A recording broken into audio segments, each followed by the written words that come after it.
We don't need y'all to talk about us because we're going to talk about ourselves.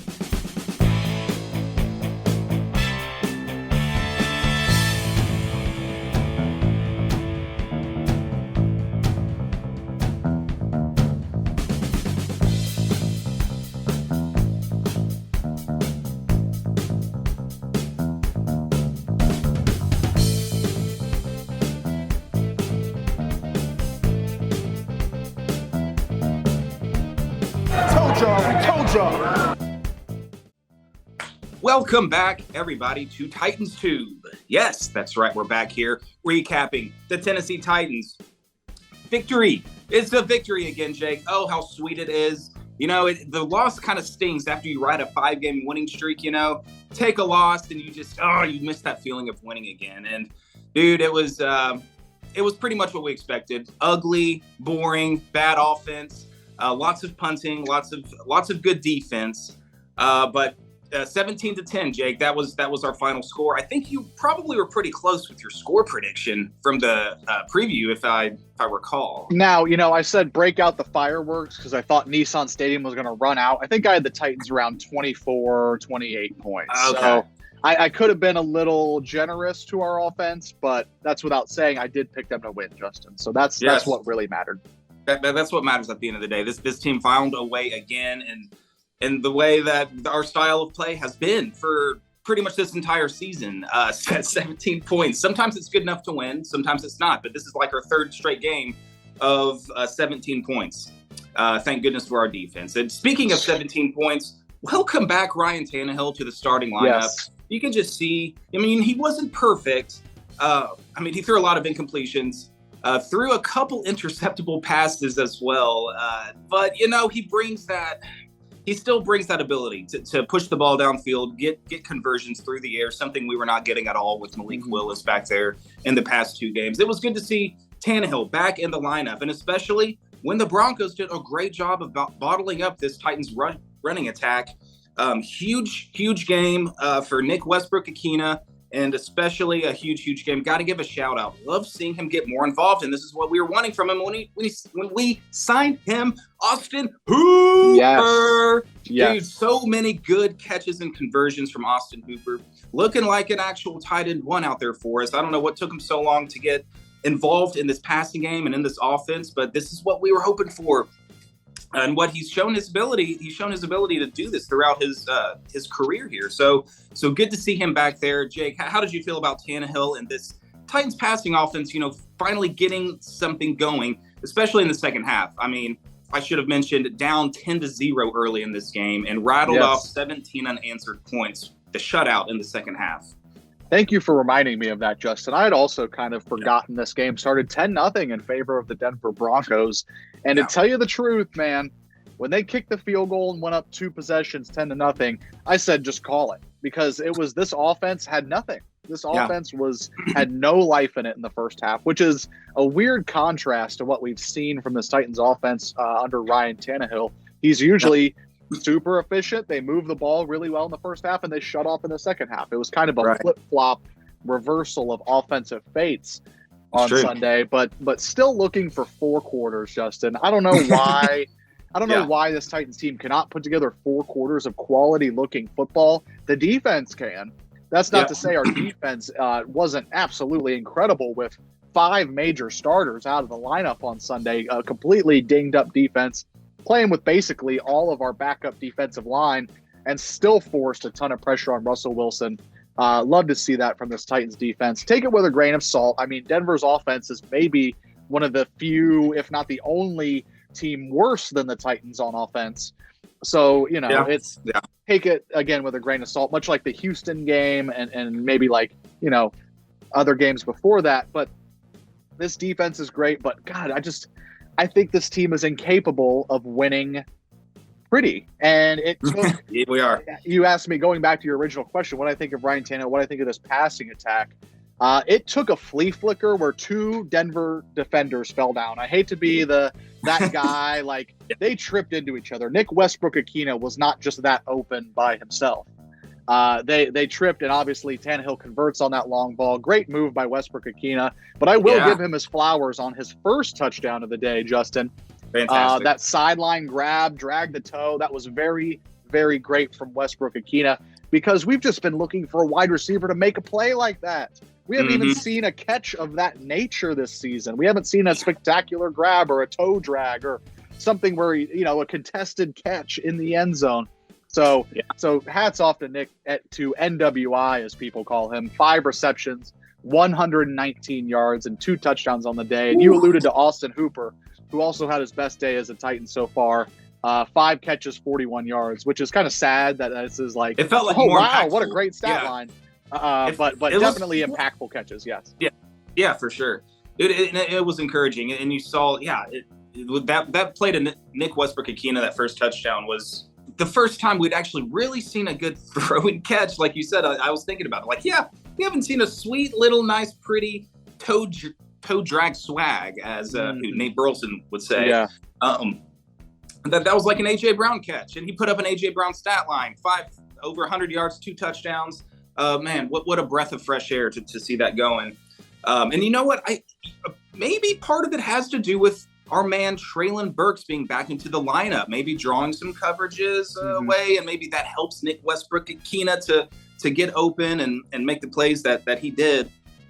But yeah, it's funny, because I had texted you after the flea flicker play, and I was like, Todd Downing, okay, I see you, Todd. I didn't expect that. Nobody in the stadium expected that. The Denver Broncos probably didn't expect that. I mean, yes, they had defenders running into each other. They may have been in better position if that had not happened, but a trick play that actually worked out, and it was well executed at the end of the day. Yes. But I don't know if you want to go ahead and jump right into Todd Downing immediately being put back on the fire train when he brought in Malik Willis. I mean, I guess we have to cover this, but man, we just keep forcing Malik Willis out there to try to change things up.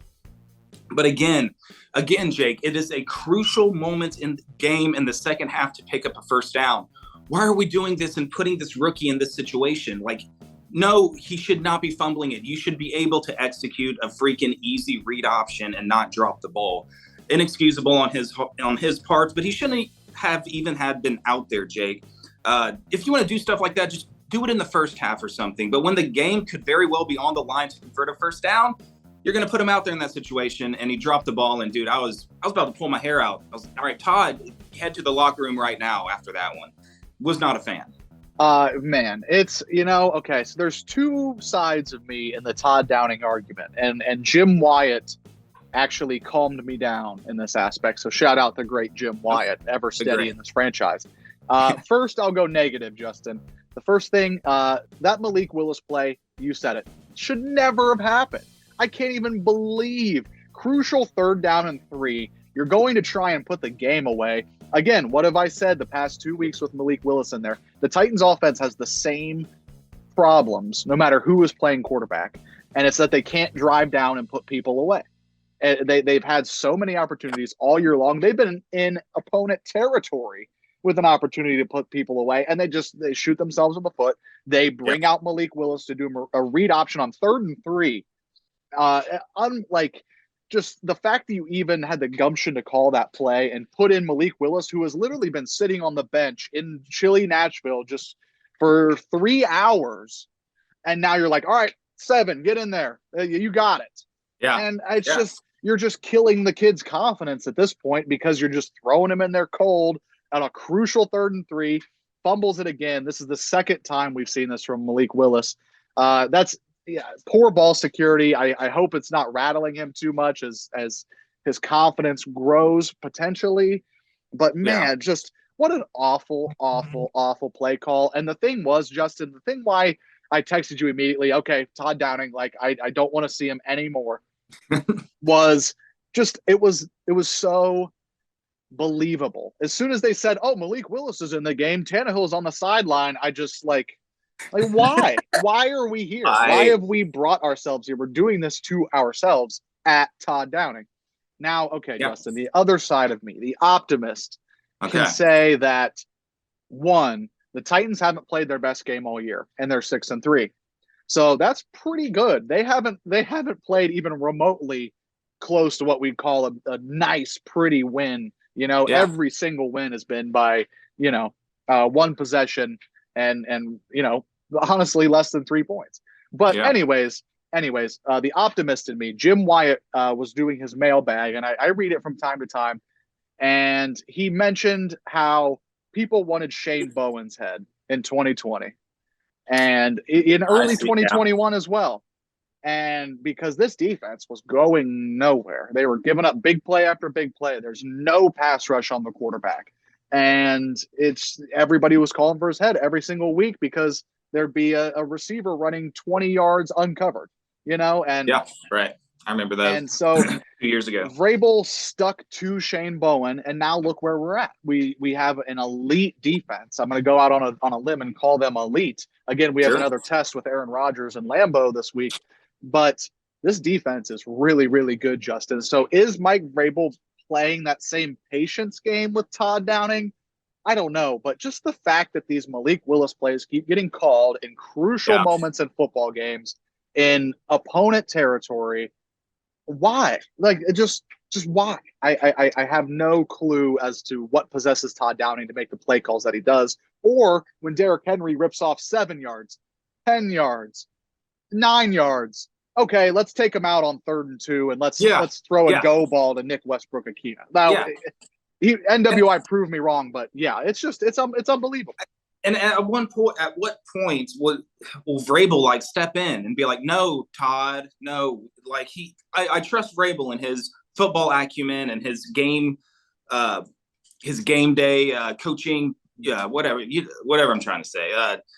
He's good on game day and managing the game, and the fact that he's continuously lets these plays can happen, and the game flow just being completely disrupted by Malik Willis coming into the game. Or another one that I was very angry about was the second half. I think Henry might have run the ball twice, and it might have been another 3rd and 3, 3rd and 4.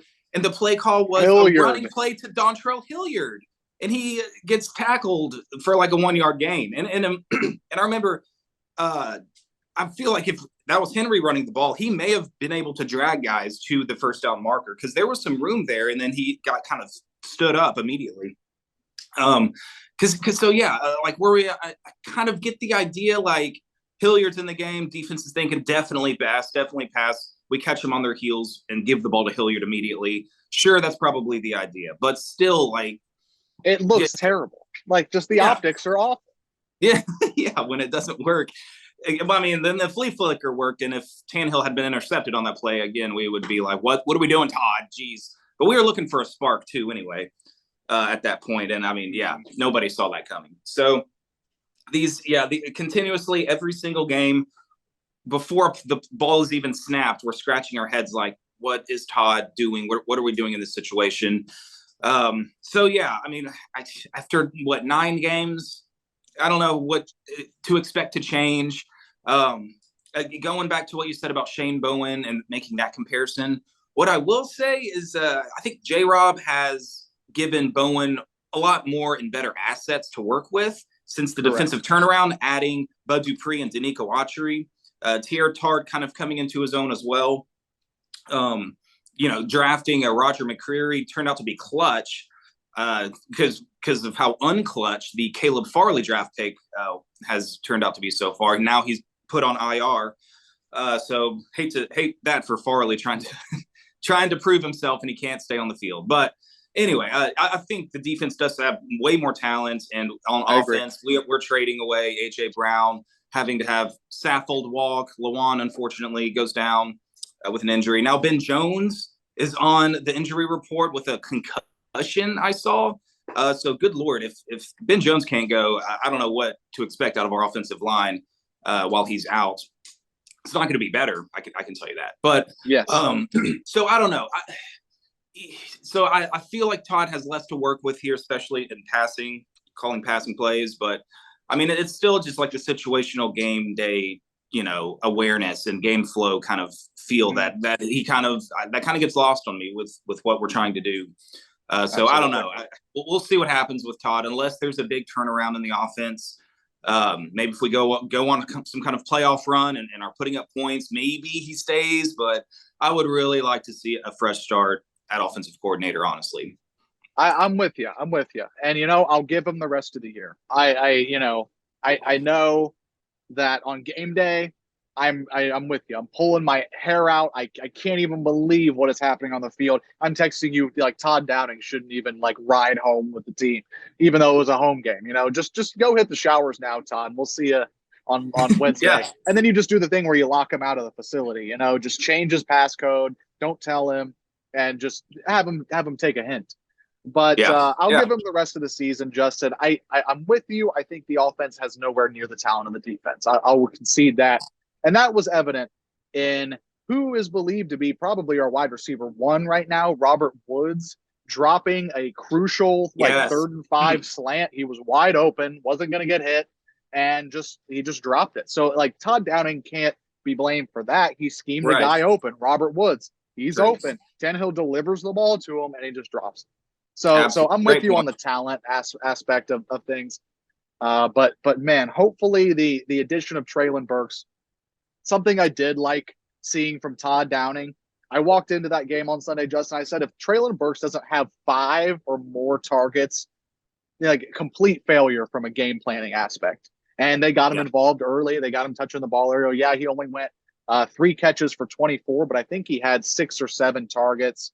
And more touches, but he's still like not big numbers, but he still looks the part to me. I still want him to be heavily involved in this offense. I just think he's got to get his feet under him a little bit more. But dude, he looks the part. He looks great with the ball in his hands. He runs hard. He's a strong runner, running through guys, falling forward. Clearly our most talented receiver. And yeah, dude, I'm very disappointed in Robert Woods in at least that game, because he was kind of the guy we could sort of lean on to catch passes, and now he's not even doing that in the big moments. So, I mean, he's still one of our better receivers, and he needs to be involved in the passing game. Yes. But Burks out there will help. Hopefully, we can get Kyle Phillips out there and more involved. And speaking of people getting more involved, how about Chigakonkwo, man? He keeps making big plays, a big reception there late in the game, dude. He needs more targets as well. I know, funny presser with Paul Kaharski asking him about Chig's involvement, and help me out here, Mike, in understanding this. And Mike was like, and as far as helping you out, I'm not interested in doing that at all. Dude, he hates him so much. I laughed pretty hard when I saw that. I love the subtle shots and the beats. Kind of between dunking on Paul Kuharski is so easy and so fun. Yeah, you know, and it's great when the head coach gets involved. It's a fair question, and he asks the hard questions, but the way he goes about it, it's just so abrasive and condescending when he's asking the questions. But it's a fair question. Let's get Chigakonkwo more involved in this offense and passing him the ball. He's clearly a great athlete. He's got great speed, the fastest, most athletic tight end. He's Jonnu 2.0. I mean, you can see it in that play in the Chiefs game, and that play we saw late in the Denver game. I mean, he's got the speed of Jonnu, and he's barreling, bouncing off guys just like Jonnu. It's why not? You know, next we're going to see on a crucial 3rd and 4 a toss sweep to Chigakonkwo. I know we've already tried that once, but not again. But flashbacks to Jonnu taking that sweep about 60, 70 yards against Houston.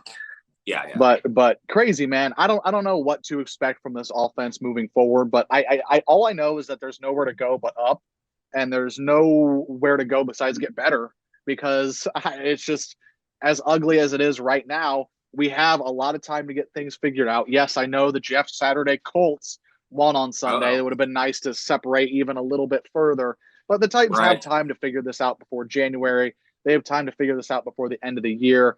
And all it's going to take is reps with your guys on the field. I mean, you said it. Treylon Burks out on IR for 4 or 5 games. Kyle Phillips, we haven't seen him really since week 1.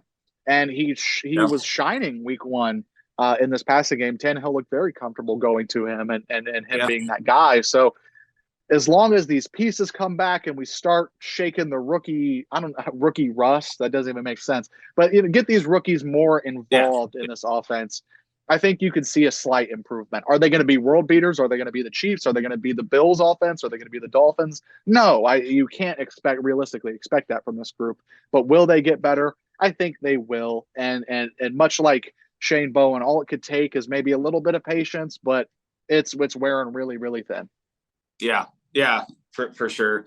Titans find themselves at 6-3, Jake. And it's just so crazy. Yeah, the way that this team continues to find ways to win.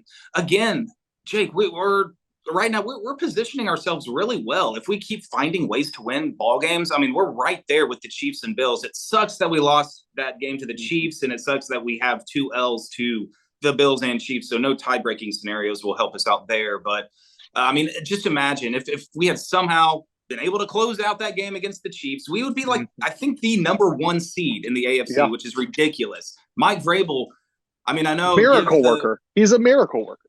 Yeah, he really is. I mean, credit to the Giants head coach, what the Vikings are doing right now, the Eagles, Nick Sirianni, good stuff there. But Mike Vrabel, why not? Give him the back-to-back coach of the year if he can continue to do this with half of a roster.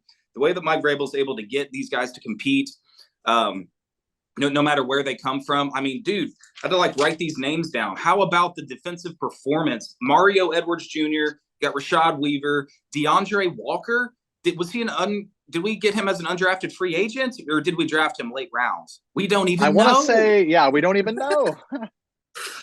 It's amazing, but he looked great. Man, yes, we talked about the Denver O-line. Got to kind of put it into context with the competition.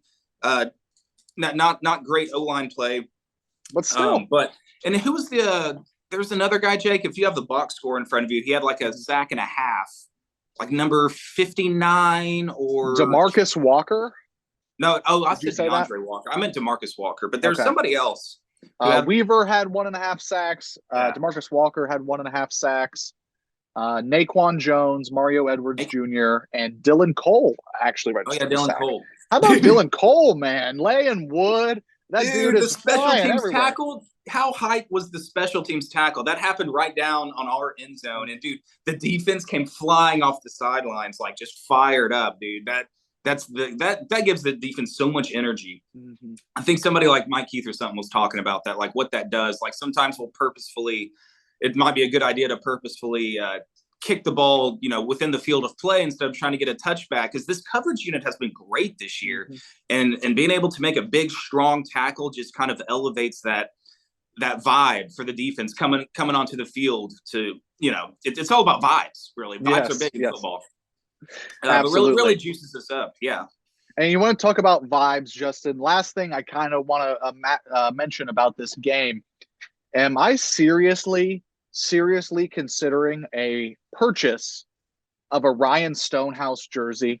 Yes. I feel like as far as a jersey investment could go, we saw Kern punt for this franchise for 15 years plus.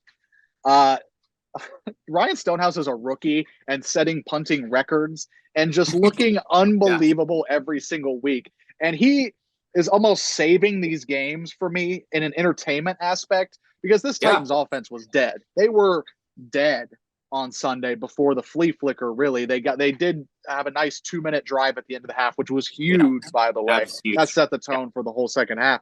But up until the flea flicker, really, in that 2-minute drive, this offense was dead, and it was Stonehouse punt after Stonehouse punt. It was fun to watch. I found myself smiling. Exactly, it was fun to watch an elite punter do that kind of thing, flip the field, unbelievable. And if Brett Kern's career trajectory with the Titans was any indication, Ryan Stonehouse going to be here for 2 decades, Justin. And talk about a good return on a jersey investment. So, what's your vibe feeling on a Ryan Stonehouse jersey? I say go for it, Jake. He's clearly one of our best players, one of the best punters in the league already in his rookie year, dude. Yeah, go for it, dude. Stonehouse should be a Titan for life. He's the next Brett Kern already. But I don't know. I mean, no disrespect to Brett Kern. I mean, he's a legend here. I don't know if I can put him on that pedestal yet, but dude, he's looking so good. And it was nice to see him coming on kickoffs, because Bullock was doing something. Dude, he just flicked the football with his foot. He just a little flick, and it goes out the end zone. It didn't even land in the end zone. It went out the back end. Dude, why hasn't he been doing kickoffs this whole time? I don't know. But it's great, dude. It's great. It's great. Yeah, it's great watching him. Have the success that he's had. Hopefully, he gets that rare rookie All-Pro selection and a Pro Bowl. That would be sweet to start off your career like that. And one more unsung special teams shout out. I didn't know who he was, Jake. Who's returning punts for us now? Number 80, CJ Board. Yes. Was he doing Timeout. this against? Oh, sorry. I'm so sorry. Oh, He was gosh. signed off the squad. You signed off the practice squad. Or, Okay. yeah, I think so. They picked him up just this week. Yeah. He wasn't returning punts against the Chiefs. I can't even remember who it was. Was it still Robert Woods? I don't know. Yeah, I think so. Yeah, he caught the ball. He gave us some yards in returning, and there was a kid in front of me, like an 8-year-old kid. He's funny. We like kind of chatted throughout the game, and he was like, we started joking, like, we need to get a CJ Board jersey. Like, look at this guy returning, and he was like, I'm going to call him. His nickname should be 2x4. And I was like, that's clever, nice. CJ 2x4 Board. I'm gonna get a jersey, dude. I liked what I saw. That's out nice. of him. I mean, Absolutely. it'd be nice to have a reliable guy to just catch a punt, not put it on the ground, make the right decision to field a punt or let it bounce into the end zone. Thought he looked good. He gave us what you would want out of a punt returner, which is something we kind of need. Yes. On the special teams. Absolutely. But other than that, a big shout out to special teams in general. I know Bullock missed that week 1 game winner, potentially game winning kick. And he missed another one semi-recently, a couple weeks ago. I don't know. Kicking has been okay. Punting has been phenomenal, but the coverage unit has also been phenomenal. Yes. Big shout out to the special teams unit that's been crushing it all season long. But so, yeah, 6-3, Jake. What else you got to say about the game? Feels good. I think that's about it for the Denver game. There really wasn't a lot to talk about, if we're being completely honest. It was kind of a snoozer for, other than the flea flicker and the Dylan Cole hit and the Ryan Stonehouse punts, that was pretty much the majority of the game. Everyone out there wearing Stonehouse jerseys was having a blast throughout the whole game. they love that game. Love it. Now, Justin, an announcement. Transitioning. Yes, an announcement for this week in this channel. You're doing something on Thursday, I heard. What's going on? I'm going to be at Lambeau. I'm going to be in Lambeau for Thursday night football. I've been waiting all day for Thursday night. At least I think that's how that song goes. Can't wait. Making the trip up to Wisconsin with a couple of my friends and my dad. It's going to be a great time. So probably won't be doing a preview this week. The recap is TBD, just because I'm going to be traveling and in the car, and it's going to be a crazy couple of days for me. But Justin, amazing. Give me a brief encapsulation of how you feel going into Thursday night, short week, 2 banged up teams. The Packers are every bit as banged up as the Titans. Packers 4-6 heading into this one, coming off a huge win Sunday evening against the Cowboys. What are your initial thoughts? I mean, the way that they came back and won against the Cowboys kind of changes a lot for me. I mean, this Packers team looks super vulnerable. Lots of questions about the offense. Aaron Rodgers not clicking with the receivers, not clicking with Matt LaFleur. Dude, losing to Detroit, like, 15-9 or something? Yeah. Like, ugly games. But then, man, that second half comeback against Dallas is probably not what we wanted, because now they've got some motivation and they're really trying to turn their season around. It's not too late. Aaron Rodgers has done this before, turning a season around through the halfway point to make a playoff run. So not good. Don't want to see them finding their rhythm against a good Cowboys team, getting a big win, possibly season-saving win. So yeah, we got to come in there and be ready for, try to make it another dogfight. Try to get after Aaron Rodgers as much as possible. I'm encouraged about the defensive line. Hopefully we'll see if Jeff Simmons can get back. Dude, imagine if Jeff Simmons had played on Sunday, there would have been a murder on the field. Like, accidentally. He's just so good at football, so strong and powerful. It would have accidentally killed one of the Denver O linemen. It would be so clutch to get him and Bud Dupree back, because we're going to need everybody to help contain and rally to shut down Aaron Rodgers. He's just so good at his escapability, knowing his spots on the field. Hopefully, and Christian Fulton and Amani Hooker as well. We need them back to cover these receivers. Who was it? Not Amari Rodgers. Amari Rodgers, I think, was just cut. Yeah. Yeah. Christian Watson had the big day on Sunday. Yeah. Talk about a guy who the Packers needed. They were just really missing Devontae Adams in their offense, much like the Titans were missing A.J. Brown. But, with Aaron Rodgers, there was nobody in the cupboard. It just seemed like their offense was broken. And a huge breakout performance from Christian Watson on Sunday, solely providing the spark that has kept their season alive. Yeah, yeah, absolutely. So yeah, they're finding their rhythm. I mean, our defense is going to have to, be in for another battle.